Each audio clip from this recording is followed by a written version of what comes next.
This week on Sci-Fi Buzz, how do you mount an alien invasion on a global scale?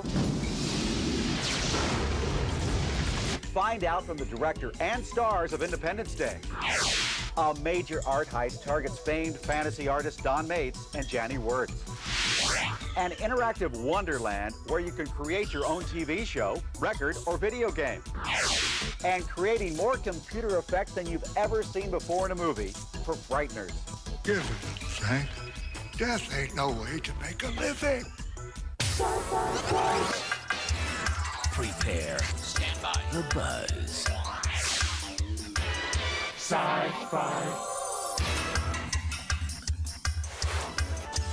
Get ready. Sci-Fi.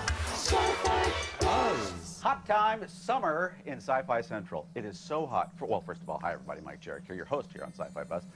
This show is so hot, we've decided to don shorts. Oh yes. Well, check it out here. Some of the ugliest. No, you two have beautiful legs, no question about it. This show has legs. It's going to be great. But if you want to see bad-looking legs, check out John here. Look at this. Fish bellies. Get some color in those legs. My goodness. No, that's a carp, is what that is. Anyway, first thing tonight we want to talk about is this X-Files deal. Now, I know that a lot of you have been screaming on the bulletin boards and using snail mail as well to contact people over at Fox. It's just too late. They're going to move the X-Files to Sunday night. Nothing you can do about it now.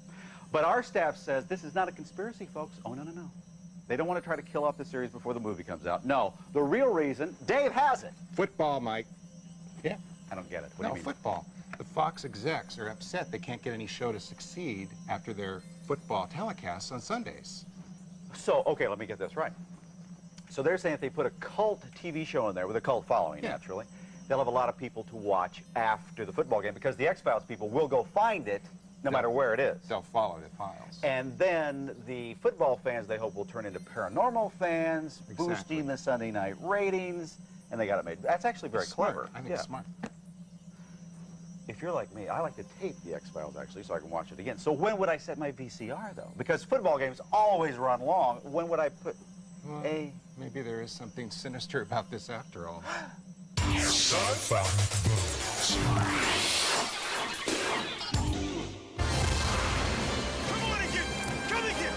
With its amazing box office business 4th of July week, can there be anybody left that hasn't seen Independence Day?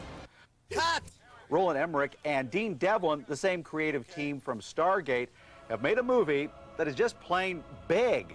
I mean, where else can you see spaceships do this? To create the illusion of these monstrous ships and the destruction they produce, Emmerich and Devlin photographed a vast number of models, keeping expensive computer-generated effects to a minimum. By using 4 camera crews every day for over a year and their own special effects team to create realistic battle scenes, production costs were kept under control. When George Lucas saw our trailer, he said to us, he said, well, I don't know who did those special effects for you, but next time come to us because we'll do them cheaper. Well, George, you may be the best, but you ain't the cheapest. As you can see from the repairs, we've been trying to put her back together since the late 1960s. Don't tell me you've had this for 40 years and you don't know anything about him. Because the special effects would be added later, acting on the set of Independence Day meant performing with imaginary aliens. Bill Pullman, who plays the President of the United States in the film, used a unique approach to conjure up alien images. During filming, Pullman recalled images of an extracted tooth. They took it out, and it was like this real, something had invaded me, some evil thing. And then I used that sense of that horror of that thing, with the monster. It's like, oh, God, you're like my tooth, man. I hate you. Pullman's performance as president was recently scrutinized by a pretty tough critic. Several weeks ago, members of the Independence Day cast and crew met with President Clinton for a White House screening of their sci-fi epic. I have to tell you, watching the White House blow up from inside the White House is a surreal experience. Time's up.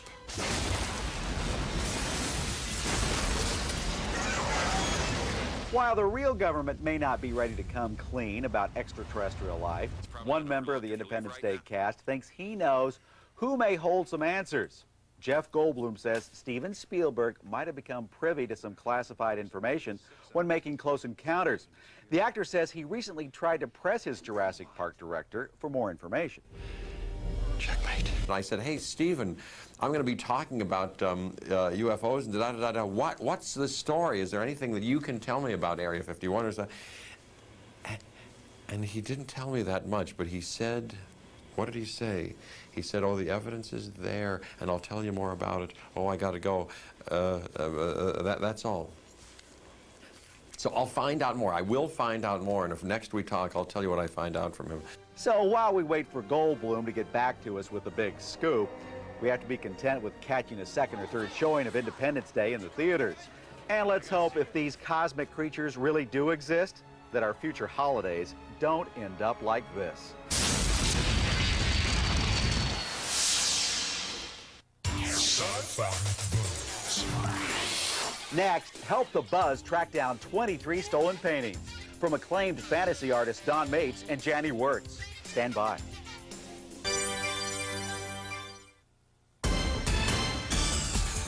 Three, 2, 1, 0.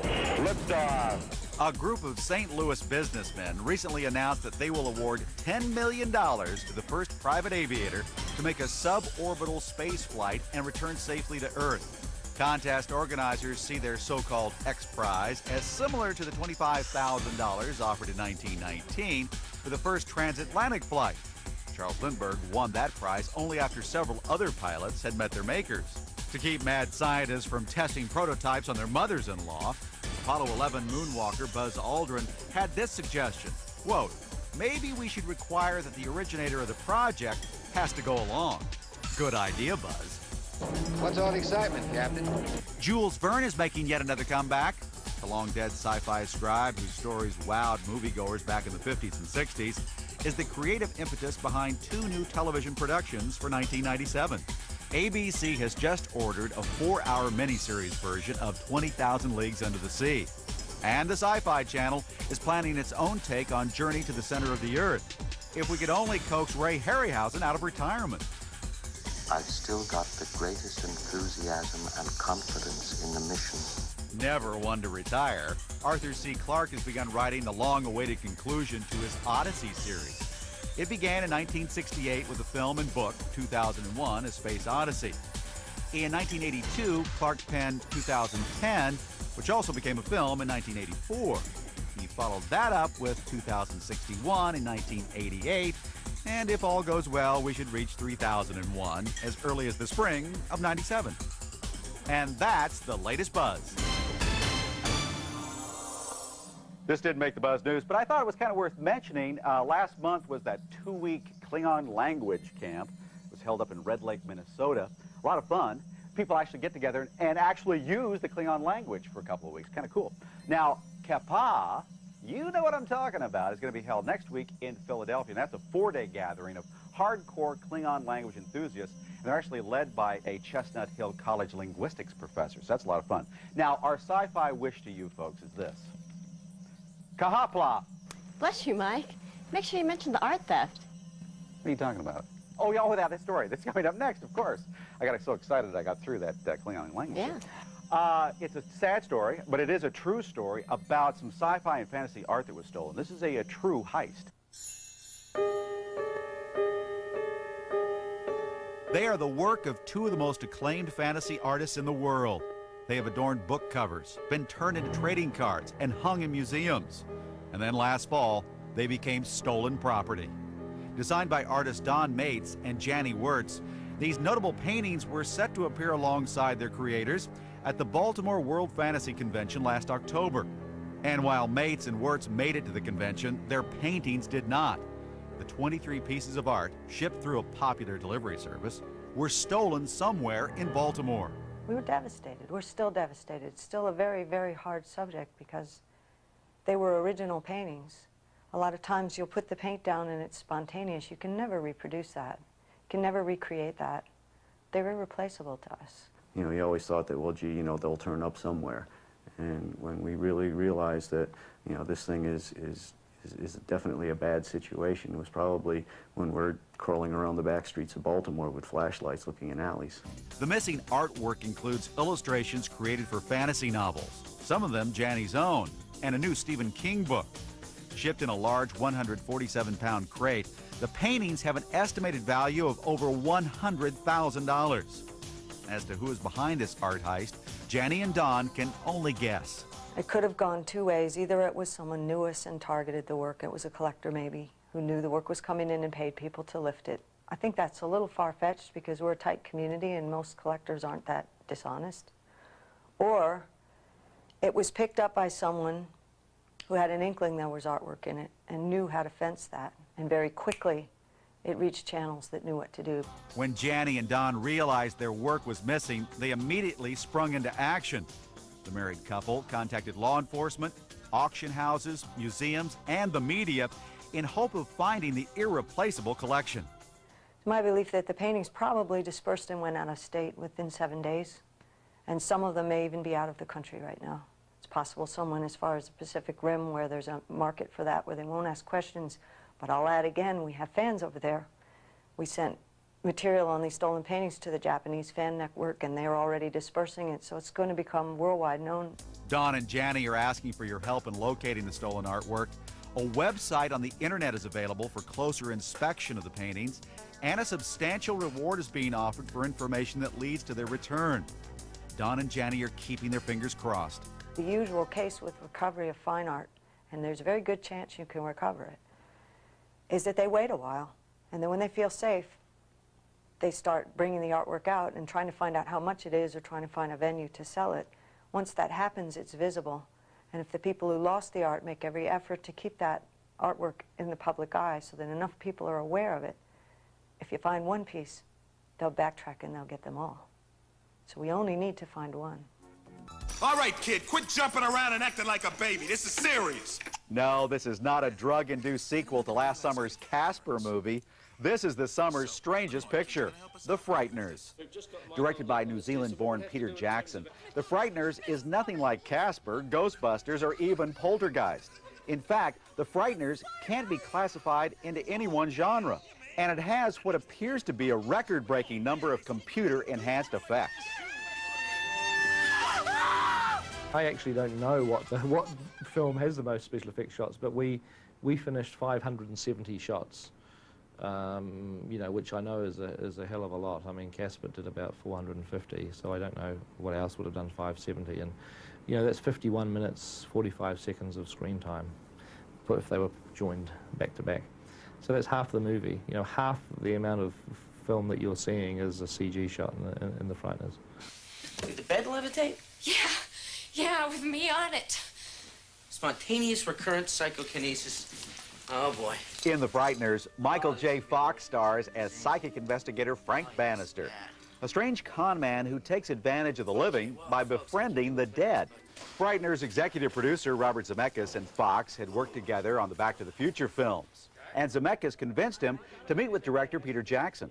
He's just one of those people that if you get a chance to work with him, you just do. And since I worked with Peter, I had a chance to work with, I did a part in Mars Attacks with Tim Burton. And it's kind of interesting because I feel like I've worked with this like kind of unholy trinity of, you know, Zemeckis and Burton and Jackson. I think that they're really special guys. To create the film's cadaverous co-stars, director Jackson decided not to rely only on computer-generated effects. He resurrected an old-fashioned idea. He hired actors. I wanted them to be different to Casper the Ghost because I didn't want to have totally animated, like cartoon-like figures as they were in Casper, which, you know, worked fine for that movie. But on this film, I wanted to have actors playing the ghost because, you know, this is a character piece. And so we had a lot of makeup. I mean, Rick Baker did a makeup for us on John Aston, the judge, and like John managed to bring this character alive under all this makeup. And so, you know, we had a bit of fun with the ghost. When a man's jawbone drops off, it's time to reassess the situation. It was a five-hour makeup. But I was able to use it to help prepare for the role.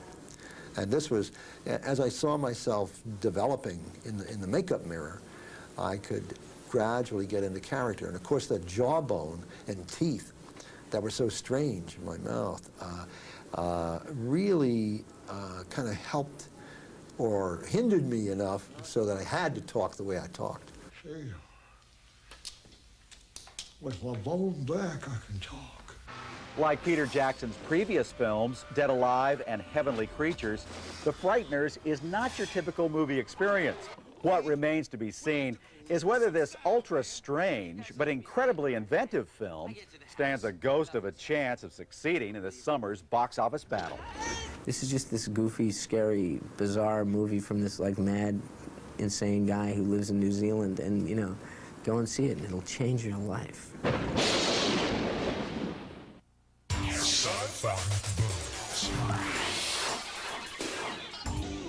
I'm in Midtown Manhattan at Sony Wonder, a very cool interactive technology lab. Come on, buzzers, let's have some fun.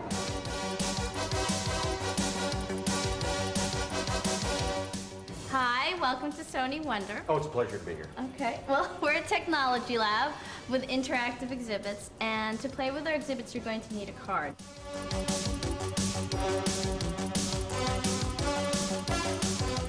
Okay, so now that you've tested your card and it's working okay, we can go to our first activity. That's login, and we're just going to take the elevator up there.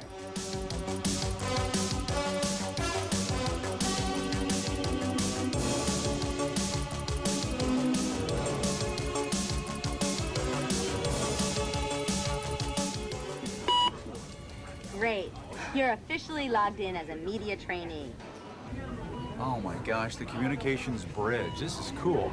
Now, this is a history of communication from 1840 to present day.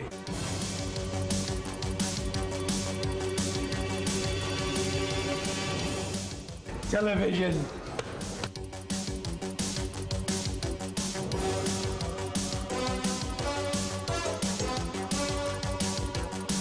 And then in 1992, the ultimate in television, Sci-Fi Buzz was created.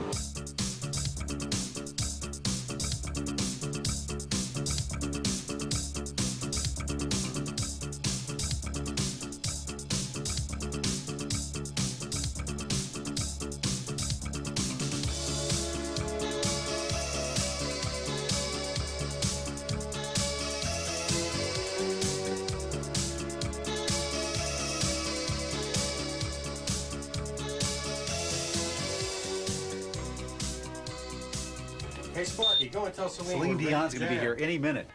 Okay, engineers, here comes the big segue in 3, 2, 1.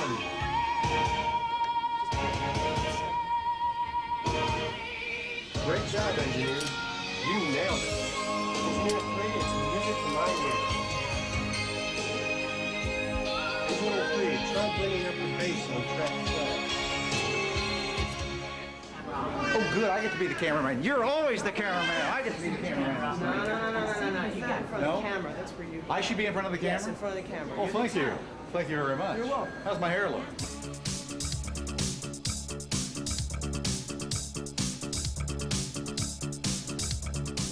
Mike Jarek, your weatherman. Okay, so I said it was going to be 85 degrees and sunny. Oops!